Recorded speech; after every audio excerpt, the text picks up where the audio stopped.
Jada Pickett Smith. Word salad ahoy. Hello, I'm H.G. Tudor.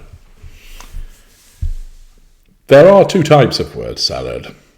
There is the word salad that is issued by an individual who has a detachment from reality, usually as a consequence of some form of psychosis. What tends to happen in those instances is that what they say, you recognise the words and you recognise phrases, but it's utterly meaningless. The individual speech is scrambled. So, for example, they may well say, I was walking down the street, but the moon was purple, and so the cheese wasn't operating in the way that I often thought that the shoe that I was holding in my hand was meant to be thrown up to the stars, but then all of a sudden the rain came down before I knew where I was in the car. And you're left thinking, okay, I understood that. It was said in my language, and I know the words, and I understand the phrases, but it was utterly meaningless. That is not the word salad that is issued by a narcissist. The word salad that is issued by a narcissist is invariably where it's not so much jumbled, but it's out of context, that it doesn't make any clear reference to what's being discussed, that seems to be a stream of consciousness, which again, you understand what's being said, but it doesn't make any actual sense. It doesn't fit with what's being discussed. And the phraseology that's used is often quite grandiose, and essentially it's meaningless guff. Why do narcissists use word salad? Well, they don't actually think to themselves, I'm now going to say something which is completely meaningless guff in order to bamboozle the listener.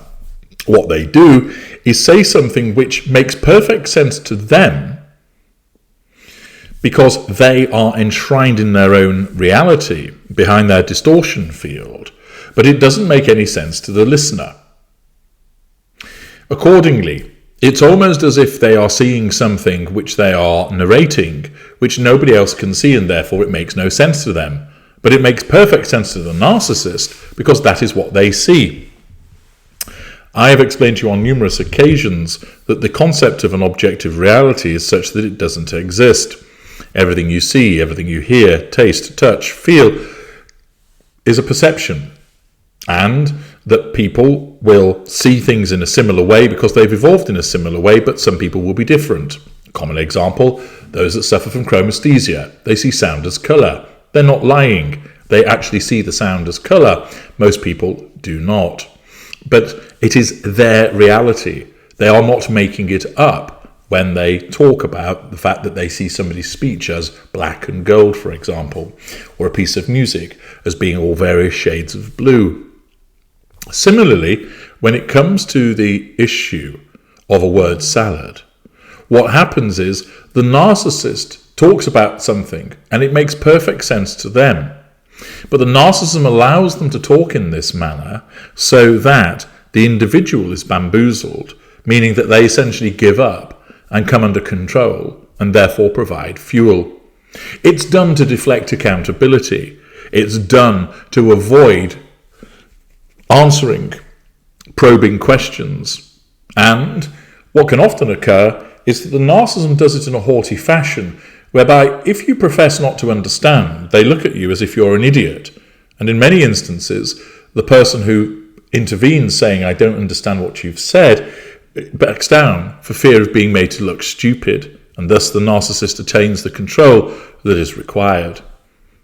Jada Pickett Smith commonly uses word salads when she talks about all of the deep love and healing that she goes on about, making herself out to be some kind of guru in the relationship stakes. But much of what she says is just meaningless nonsense. According to the Mail Online, Rebecca Lawrence writes that Jada Pickett Smith reveals that Oscar's slap made her relationship with Will deeper than romance. There is another piece, another chunk of word salad from her. Deeper than romance. What does that even mean? Jada Pickett Smith has revealed how the dynamics of her marriage with Will Smith changed after he slapped Chris Rock at last year's Oscars. The pair had secretly separated 6 years prior to the incident, see parts passing, with Jada, 52, confessing, I'm not thinking in a million years he's getting up on stage and it has anything to do with me. See parts passim, where I've explained that that's a load of nonsense. Speaking to Red Magazine, she added, "That's when your relationship gets deeper than romance or all the crap that comes with marriage." Word salad. Done to deflect. I was just really concerned about Will. Revision of history, fake compassion. And I realised in that moment that, as challenging as our relationship can be, I'm always going to be by his side, no matter what. Hypocrisy. They were separated. But this is demonstrative of the mindset of the narcissist, which is, although I'm not with you, you still belong to me. Although we're not in a relationship, you still belong to me. Although we're not doing anything together, you still belong to me. At the 94th Academy Awards, Will strode onto the stage and slapped Chris after the comedian cracked a joke about Jada looking like G.I. Jane because of her bald head when she had recently revealed that she was suffering from alopecia. While she and Will were living separately at the time, Jada explained that they've always had each other's backs, more so now that they're apart. She revealed, us pulling at each other to love each other so that we could feel a certain way about ourselves, to then separate and find our emotional independence, to then meet each other in the middle. Word salad.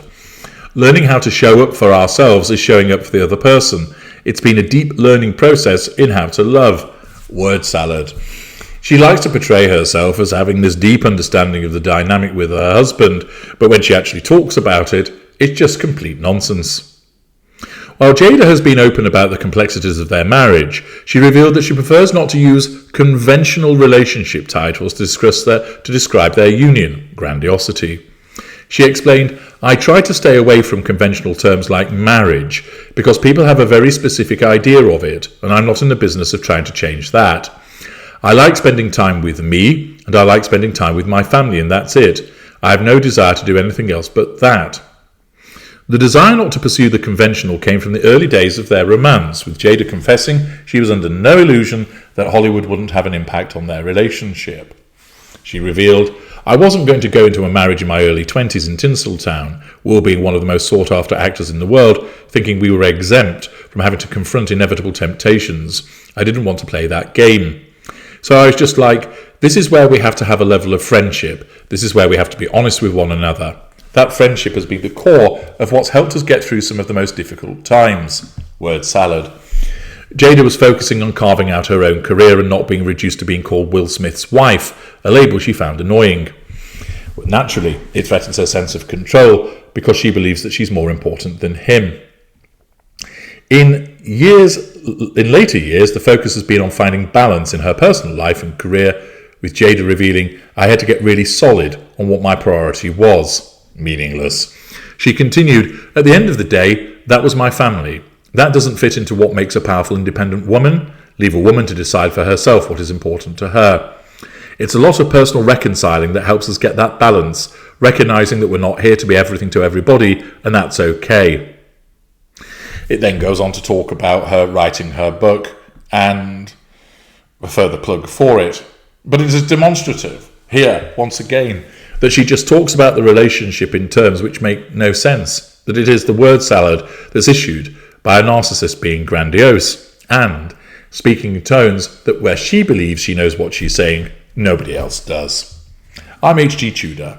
Thank you for listening.